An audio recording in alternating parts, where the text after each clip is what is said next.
کہ میں خاص عمل میں اور تیز ترین عمل بتاؤں گا۔ یہ دو سورہ مبارکہ کو اگر ملا کے پڑھا جائے تو اللہ کے فضل سے دو انسان ایسے جڑ جاتے ہیں جیسے دو انگلیاں آپس میں ملا دی جائیں۔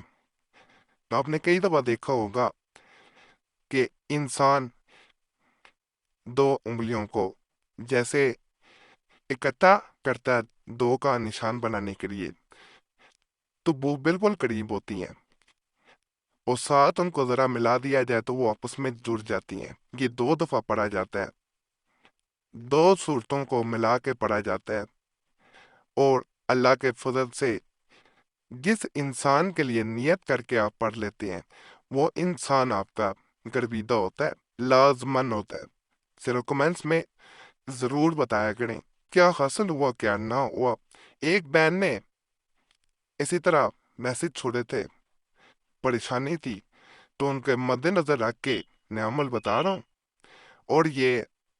ایک اللہ کے ولی کا بتایا ہوا عمل ہے، عام عمل نہیں ہے، یہ بھی میں بتا دوں۔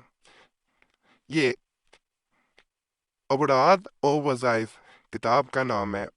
دیکھنا چاہیں بازار سے خریدنا چاہیں، اور اس میں یہ بھی بتا دوں کہ اللہ کے کس ولی نے یہ عمل بتایا ہے۔ شاہ نور شہیدی رحمت اللہ علیہ یہ عمل بتاتے ہوئے یہ ذکر کرتے ہیں کہ ایک بہن میرے پاس اپنی پریشانی لے کے حاضر ہوئی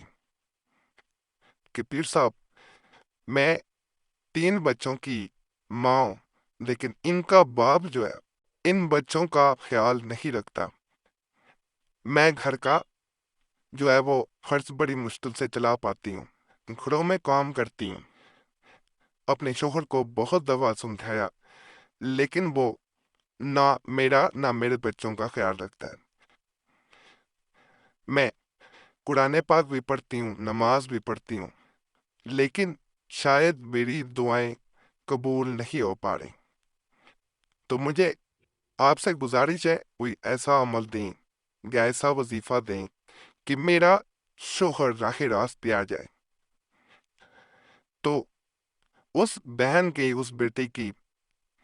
اس التجا پہ جب اسے یہ وظیفہ بتایا گیا 2 صورتوں کا، یہ ایک نذرانہ ہے، ایک انسان کے لیے تحفہ ہے، ان دونوں کو جب اس طریقے سے پڑھا جائے تو یہ کوئی بھی پڑھے، یہ اسی طرح ذکر کیا گیا ہے تو اسے فائدہ ملتا ہے۔ میں اس بات کا مفہوم ذرا بتا رہا ہوں۔ تو اس بہن کو جب بتایا گیا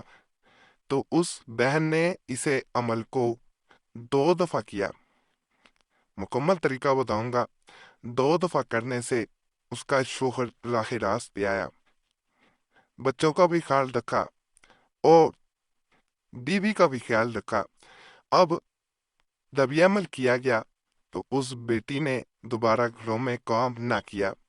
یہ عمل پریشانی میں، کسی بھی پریشانی میں اگر کیا جائے تو اللہ کے فضل سے پریشانی دور ہوتی ہے، اور خاص طور پہ 2 انسانوں کا جہاں معاملہ ہو، نفرت ہو یا ایک دوسرے کے قریب نہ آتے ہوں، تو عمل کیا جائے تو اللہ کے فضل سے، اللہ کے کرم سے اور ان سورہ مبارکہ کی برکت سے وہ انسان قریب آتے ہیں۔ ناجائز مقصد کے لیے یا کسی ایسے رشتے کے لیے جو جائز نہ ہو عمل نہ کریں۔ جائز رشتہ ہو یا کسی سے نکاح کرنا چاہتے ہوں، منگنی ہو، یا آپ ازواجی زندگی میں بن چکی ہوں، یا بھائی ہو، بہن ہو، کسی انسان کے لیے بھی، خواہ کوئی بھی ہو، اس کے لیے یہ عمل کیا جا سکتا ہے، اور اللہ کی رحمت ایسی ہوگی کہ آپ نے سوچا نہ ہوگا۔ سورہ یوسف جو ہے اس کو صرف اور صرف ایک بار پڑھنا ہے۔ اول و آخر درود پاک پڑھیں، کوئی بھی درود پاک پڑھ سکتے ہیں، آنکھیں بند کر کے درود پاک پڑھیں، اور بیٹھ کے محفل لگایا کریں جب بھی کوئی عمل کریں۔ محفل خاص طور پہ درود پاک کی ہونی چاہیے، وہ بہت فائدہ دیتی ہے۔ آنکھیں بند کر کے پڑھتے جائیں، تعداد مقرر نہ کریں، نیت کر کے عمل کریں شروع، اس کے بعد ایک بار جب آپ سورہ یوسف پڑھ لیں اس کے بعد سورہ اخلاص کو 3 بار پڑھنا ہے۔ جب سورہ یوسف مکمل ہو جائے اس کے بعد ہاتھ اٹھا کے، یعنی ایک بار جب پڑھ لیں ہاتھ اٹھا کے دعا کرنی ہے جس انسان پہ عمل کیا جا رہا ہے، اس کے بعد 3 بار یہ سورہ اخلاص پڑھی جائے گی، آخر میں دوبارہ جو ہے آپ نے درود پاک پڑھنا ہے۔ شروع میں درود پاک چاہے 11 مرتبہ پڑھ لیں، آخر میں تعداد مقرر کر کے نہ پڑھیں، کچھ دیر بیٹھ کے درود پاک پڑھتے رہیں۔ تصور یہی لائیں کہ میں درود پاک آقا دو جہاں صلی اللہ علیہ وسلم کی خدمت اقدس میں پیش کر رہا ہوں، فرشتے بھی آپ پہ درود پاک بھیجتے ہیں۔ اب یہاں سے اندازہ لگایا کریں کوئی وجہ،